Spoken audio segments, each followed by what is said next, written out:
Hi, and welcome back to the Miami Real Estate Podcast. I'm your host, Omar Windt, Communications Executive here at Cervera Real Estate. We're back with our Season 7 kickoff. For today's installment, we are bringing you an episode on our How to Be a Top Producer series.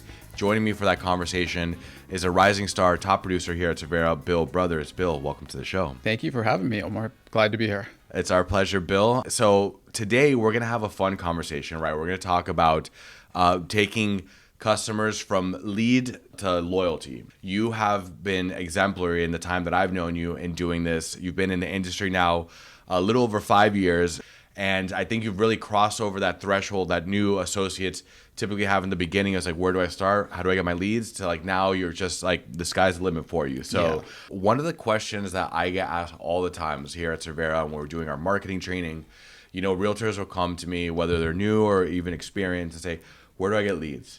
Tell me about your approach to generating leads and how you do it. Yeah, well, that's a great question. There's four main things for me personally that I do to get leads. And number one, and especially for a new agent, is your sphere of influence. And what is sphere of influence? Those people closest to you. So that's friends, family, people that you formerly work with, whoever. Those are the closest to you because those are the people that know you best and they trust you. Right. And it's going to be easier for them to do business with you. So it doesn't matter like how long you've been in the business, from your starting or 20 years or 30 years, your sphere is always going to be that main source of way to get leads. Number two, I would say, is networking. Okay. And networking is huge because in this industry, you have to meet as many people as you can. Mm-hmm. So you can go to like BNI events. That works for a lot of people.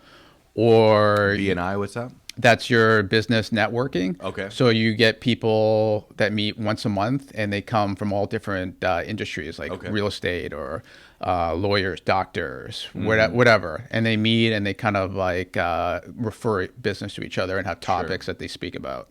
So that's a good way to get business. And another big way is just simply by going out and meeting people, like say at a restaurant or at the bar. Sure. So a lot of the times, like I go up to a bar, I'm just having a drink or with my girlfriend, we're sitting there and I'll just casually chat up the person next to me. Sure. And many times I've talked to them and got their contact information and what happens?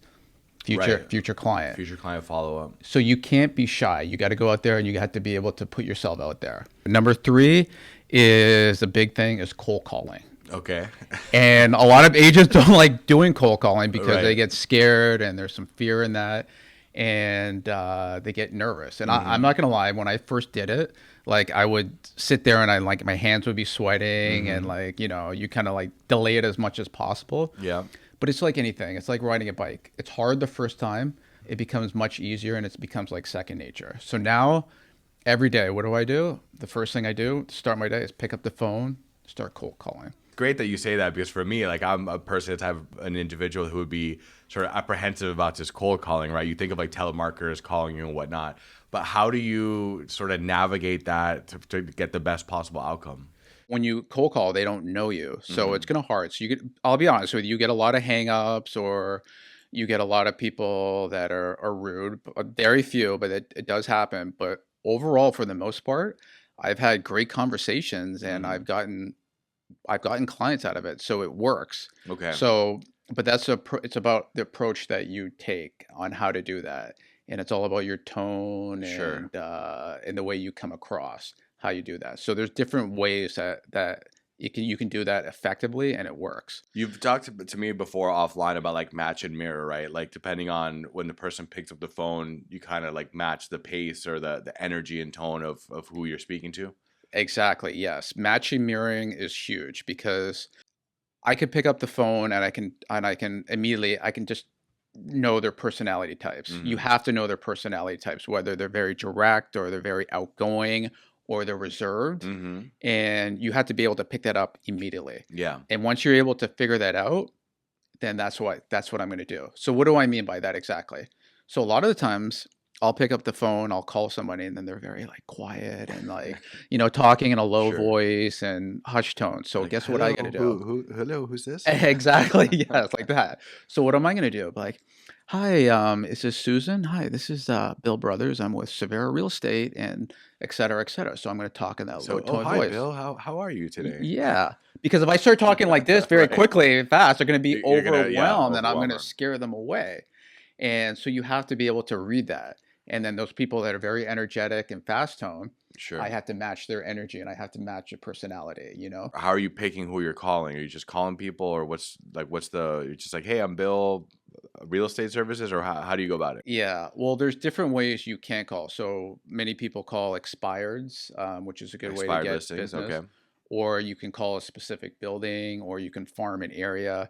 But there's different methods I use, and it's all a numbers game. Sure. You're going to make that connection, and you're going Sure. to get that listing appointment. I like So that. you have to be consistent, and you have to have a no quit mentality, and just keep pushing through because it's Sure. not easy. It's hard. Yeah. So It's that hard. discipline, sort of determination, I guess the structure, doing that every day, right? You said you start your day with cold calls. Exactly. Okay. Yeah. I like starting my day because well, it doesn't matter what any industry or what any business you're in life, it's all about habits. When you're doing the little steps and you're making step by step progress, you may not see it right away, but over time, you're gonna see the big picture. Because a lot Sure. of people they want to go from A to Z and not have that journey in between. Being consistent is making your calls every day. Right. You have to have that mentality. I'm going to do it no matter what mind frame I'm in, what attitude you have, whether you're happy, sad, whatever, you just have to do it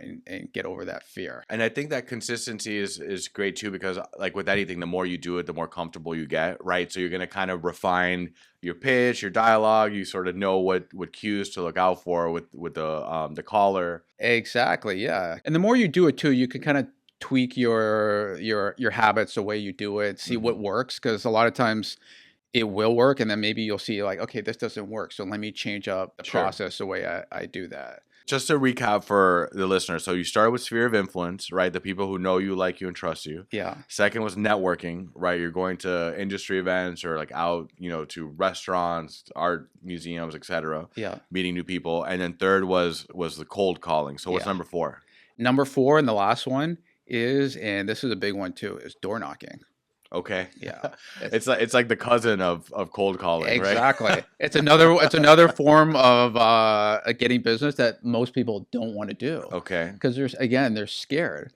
Right. But you know what? If you're in real estate, you have to meet people. I mean, Sure. that's why you're in this business. Like that's why I'm doing it because I love meeting people and putting myself out there. So talk about some of your tips for door knocking. How do you do it? I like to go on the weekends and I like to go in the morning because Hmm. typically that's when the times that people are going to be home. But you don't want to go too early, but you don't want to go too late. Hmm. You have to bring something of value I like when you that. do that Mm. because you have to be able to give something to somebody and be like, hey, not only am I a real estate agent, but here's something that is useful that makes you want to work with me. It's a marketing report of actives, listings, and what closed in the area, so they can kind of see and get relevant information. Door knocking is not easy, especially this time of year. It's like 110 degrees with the heat index. It's hot. Right. You're Right. bringing water bottles. It's not easy, but you know what? If you want to get business and you want to make money, you just got to get out of your comfort zone and do it. You have to be comfortable with being uncomfortable. Yep. I like that. Yeah. I've actually heard that before on the podcast from a sales professor that came on way back when. But getting comfortable with the uncomfortable, I think that's where you really unlock the opportunities, right? Because you can only do so much within the sandbox that you know. You always got to be open to trying new things and being different. Yeah, connection. And the Exactly. cold calling, maybe there's a strategy, or maybe they have a reason because it's expired listing, and you got to be prepared to sort of talk about how you're going to help them maybe take that expired listing and get it sold. With networking and also with the sphere, I feel like the value has to come from, like, as real estate professionals, doing your homework and knowing, Hmm. like, knowing what's going on in the market, knowing how to answer the questions that they may have. Because the second you're networking and somebody asks you, oh, so what's the market? How's the market looking right now? If you don't have your sort of talking points, or you're not up to speed on what's happening in a given area, then you're going to kind of fall flat footed. You lose that confidence. This day and age, a lot of people They're on Zillow, so they know what houses are out there, and so they can kind of see what's out there. But Mm, we have to add that again, value add. yeah. What value are we adding to them? So if you have buyers that are coming in from out of town, they want to know, okay, if I'm going to buy a house in this area, what's around here? Where can I go for breakfast? Mm, Oh, I have a dog. What are some dog parks around here? How far is it from the beach? And what are you doing to be able to create more knowledge and sure. add value, like I Yeah, said, to them, and that and absolutely. that is and that is so key. A lot of the times they'll ask me, like I went door knocking in the Grove, and they asked me like, "What's the price per square foot of sold around here?" Mm, A lot of people wouldn't know that, but I knew that because I did my homework and I know sure. what's there, I and like I that. was able to answer right away, and he liked that. Yeah. Talk to me, Bill, about social media. How does social media play into your marketing mix? In this day and age, if you're not using social media, then you're just not doing it, or maybe your business is so great you don't need it. But even if your business is great, you should be using social media. Whether you're with a team or by yourself, you should have some sort of branding. And I have my Bill Brothers branding because everybody says my name is so cool and I got my logo and Right. everything. So everything that I'm putting on social media, whether it be like a video or a photo, guess what I'm putting on there? I'm putting my logo and I'm Yeah. putting my branding on there. But people also want to see you. They want to see not just real estate, but they want to see lifestyle Right. stuff as well too. When I post like personal stuff, if I'm out at the beach or whatnot at a restaurant, that's when I get the most likes. People are like, okay, this guy is human, he's Yeah. real, he's authentic, and he's just like me. Right. And people want to work with someone that's relatable and just like them. Sure. And what way to do that is showing you out about and candid photos and Work me down the sales funnel, Bill. How do you convert that lead into a customer? again, what I keep going back to is adding value. And not only is it adding value, but it's that likability factor as well too. They have to be able to like you because people want to do business that they like and that they can relate with. So how Mm-hmm. do you get them to like you? Again, it's the mirroring and matching their personality, Mm-hmm. kind of like the way they laugh and just Sure. it's silly things like that, but Yeah. it does work. Okay. And the key thing here, another big thing I want to add is follow up as well too. Okay. Because it's one thing like, hey, I meet you at a networking event and you're a potential client. Mm-hmm. But unless I follow up with you, then it's all for naught. And what was it for? So you have to follow up, but without being too aggressive, too annoying, and So what is it? What does a overbearing. follow up look like to you? Like, is it a text, an email, a call? I kind of ask people what their best form of communication is. Mm-hmm. So a lot of people they prefer to do it over the phone, or they want to communicate over text messages, or just by emails, or they want to meet in person. Sure. So it's not about with me what I want because I have ways that I want to do. I rather pick up the phone because it's easier. That's for me. But it's all about what the client work Sure. wants or what that potential lead wants. So I think a good time frame is, depending on how long you made the connection. It's just following up every 3 Mm-hmm. 3 days, not 3 years, 3 days, Sure. and just seeing how they're doing and whatnot too.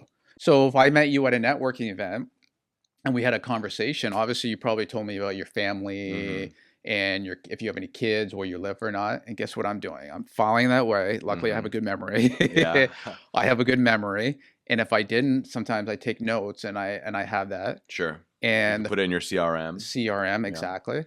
And guess what I'm going to do is what I'm going to do is I'm going to Ask about the kids. How's such and such doing with school, or how's the wife? exactly, yeah, that's what I'm going to do. So when you lead in the conversation or follow ups that way, eventually it's going to turn into real estate. Yeah. So it's all about the personal touch because no one wants to feel like a transaction. Right. Right. I like that because it really it ties into our next sort of topic here, which is about building relationships. But and I think it goes back again just to the beginning because It's a marketing report of actives, listings, and what closed in the area, so they can kind of see and get relevant information. Door knocking is not easy, especially this time of year. It's like 110 degrees with the heat index. It's hot. right. You're Right. bringing water bottles. It's not easy, but you know what? If you want to get business and you want to make money, you just got to get out of your comfort zone and do it. You have to be comfortable with being uncomfortable. Yep. I can, It's a marketing report of actives, listings, and what closed in the area, so they can kind of see and get relevant information.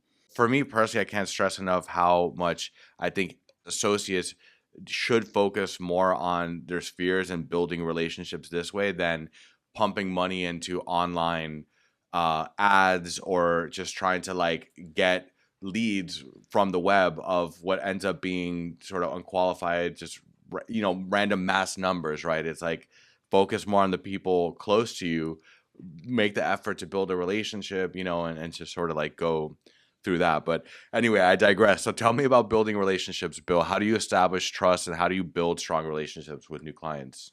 A lot of people don't realize you have to know their personality type, and like Mm-hmm. I said before, whether they're very direct, Mm-hmm. because some people, they like to have big long conversations and they're very talkative, and some people are very direct. Mm-hmm. So if I'm talking to you and you're one of the, like, okay, get right to the point, very Mm-hmm. direct, if I go on and on and on, guess what? They're going to tune out and they're going to Right. get fed up with me. You know what I mean? So I have to be able to see that. And over Sure. time, you're going to be able to notice that even more. But you have to know these things and know the personality types.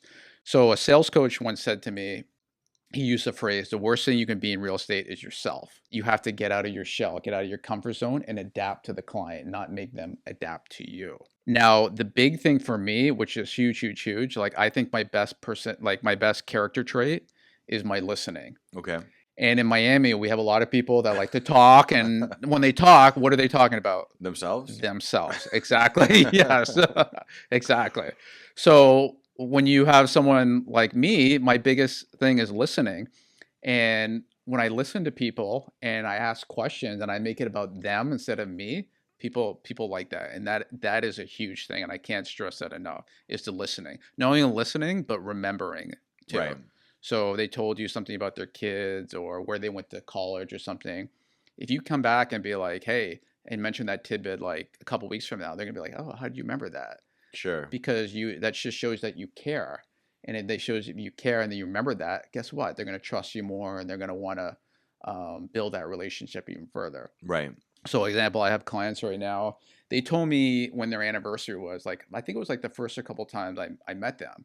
So what did I do? I filed that away, Mm-hmm. and not only did I file it away, but just as a backup, put it in my calendar. Sure. And then when their anniversary came around this year, I was the first person to text them, "Happy 24th anniversary," and they're like, Sure. "Bill, how did you know Right. that? Like, how did you know that?" You know? And Yeah. they appreciate stuff like that too. Definitely. Talk to me about fostering loyalty then. Like what are some of the ways that you effective ways to encourage repeat business and client referrals from past customers? It's about the follow up, because if you meet someone and you don't do it, it just you don't want to get everything Mm-hmm. lost, because we have a lot going on. So you have to be able to follow up and you have to be able to take notes and remember things as well. For me, everybody's different the way you remember stuff, and I like to write stuff down and have like a little checklist of what I need Mm-hmm. to do for the day or for the month or whatnot, so I don't lose things. You want to stay top of mind Mm-hmm. as well too, because yeah, I may have met you at a networking event or at a bar last week, but unless I follow up with you, you're going to easily forget me because you're going to meet so many people. Sure. I'm going to add them to my CRM, Sure. and they're going to get my next newsletter. Newsletter, yeah. So that communication's important, and then you're staying top of mind through your value add newsletters, your texting, your calling, and even like you said before, the thing of like the anniversary message, you're building that relationship plus staying top of mind, and maybe their friend happens to need a realtor a week later, and there you are top of mind because you just touch base with them. Being out there so they know your name. They have to know your name, they have to know your face, and you have to give them something, whether it's some form of communication, so they always see you. So maybe if you're even not communicating with them directly, per se, but if you have them on Instagram and they're watching Sure. your story, you're gonna pop up, be like, Yep. "Oh yeah, there's a guy. I It's remember going he back to told me to add social, him to yeah. his Instagram. We exchange information." And this works all the time, you Yeah. know. What do you think about thank you cards? I love the thank you cards. That just shows that you're adding another like personal touch on Mhm. there. Well, everything nowadays is all digital. It's through Mhm. by text or some sort of email. So when someone gives a thank you card, and they actually took the time to sit there and actually handwrite it, which is very rare nowadays, and receive it, and you're giving them a nice message. Yeah. People love that. Right. Like I've done that to clients, and I've even done it to people around the office, and people are big fans of it because guess what? It not only shows that you're thinking about them, but it shows that you care. Do you have a brief success story of turning a lead into a loyal client and sort of key takeaways from that experience that you want to share with the audience? Yeah. So last year I was doing my cold calling, and I was talking to a potential client, and he's like, "Yeah, it was for a rental too, a rental, a $5,000 rental." He's like, "Oh yeah, come over. I'm actually looking for an agent." Because I have an agent that I work with now, and I'm not very happy with him, so I'm interviewing new agents. So he flew down from his state that he was in. I met him, and he's like, "Yeah, I'm going to be completely honest with you. I'm interviewing you, but I'm also interviewing the other agent that I worked with before, because even though he dropped the ball on something, he made a big mistake. I want to give him another chance. So I'm going to be interviewing him right after you." So I said, no problem. I like the competition. I'm okay with that. So we had a nice conversation, and everything went off great. And then, so of course, I follow up like I talked about, follow it up the next day right after. And I said to him, Mr. Client, I don't want to give his name. So where do we go from here? What was the next step? How did the interview go with the other agent? And he's like, he didn't show up. Oh, wow. He didn't show up. So that just shows you the mentality here with a lot of agents. You have a client, and he probably would have given it to him if he showed up because of out of loyalty, and this is a very loyal guy, but he didn't do that. So I end up getting that listing. It was a rental listing, $5,000, and I did a great job. By the way, he had a listing with the other agent for about 6 to 8 months. Didn't get it rented. The rental listing? Okay. Yeah, I had it with him, did the right things, did it properly, and got it under contract for him for 3 days. Yeah. And so he saw the job I did, and after that, we went out from there. So bought him a house, $2 million house. We're buying more properties. He's investing with me, so he's turned into one of my biggest clients. And how did I get that? All from picking up the phone. That was a cold call? That was a cold call. So, Bill, takeaways as we wind down, right? What would you say is the biggest takeaway when it comes to generating leads? Okay. You have to be active, and you have to go hunt, and you have to be hungry, and you got to go search for their clients, because they're not just going to randomly show up and just come to you. You have to go out and find them. So I used to play hockey. I'm from Toronto. So I like to use this analogy is like coaches used to say, like, hey, if you want the puck, you can't sit around and wait for the puck to come for you. You have to go out and get the puck. So I use the same analogy with real estate. So if you want to get clients, you have to be proactive, and you have to do something. So that means get on the phone, call, go knock on some doors, and do what you need to do to get business. Be active, always be doing something. And if you find yourself not busy, then you're doing something wrong, and make yourself busy. Go out and do something. Yeah. All right. So, Bill, what is the most important piece of advice that you want to leave new real estate associates about building long-term client relationships? In order to build that long-term relationship, you don't want to do the bare minimum. You have to go above and beyond. If most agents are doing this, you want to be up here. So you want to do it better. What does that mean? So if you have buyers that are coming in from out of town, don't let them take an Uber. Offer to go pick them up at the airport. You know, you came in, hey, you had a long flight. I know we got a long day of showings tomorrow, but let me pick you up at the airport. So most people wouldn't do that, but that's going above and beyond. And I like that. And like I mentioned before earlier, you want to make it about the friendship part of it, not just a transaction. They see the loyalty, and they see the friendship, and you're making it about them.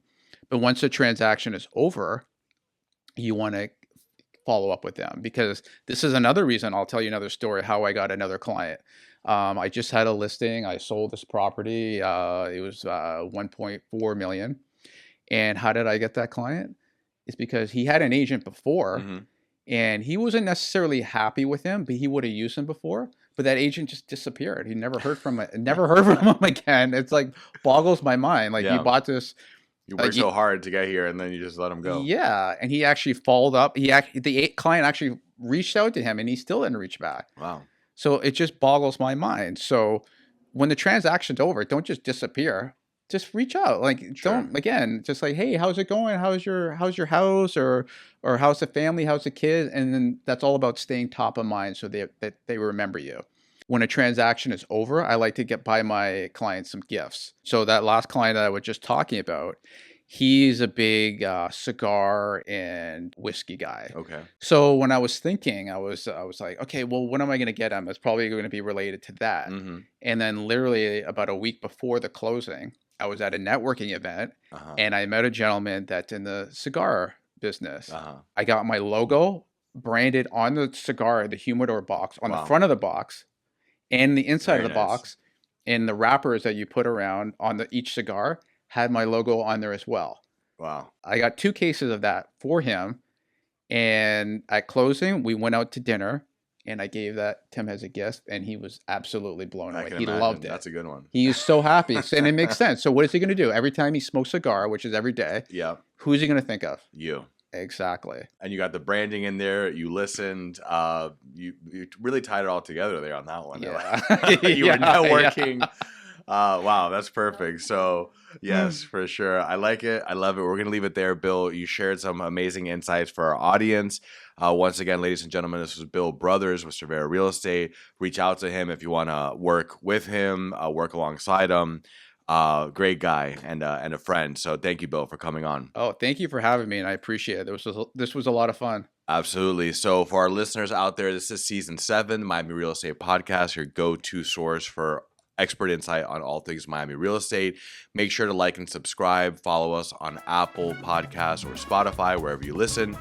Got some more great content from our How to Be a Top Producer series in the feed. We'll be putting out more episodes soon, and we look forward to sharing those with you. So until then, remember that here in Miami, the future is always bright. Take care, folks.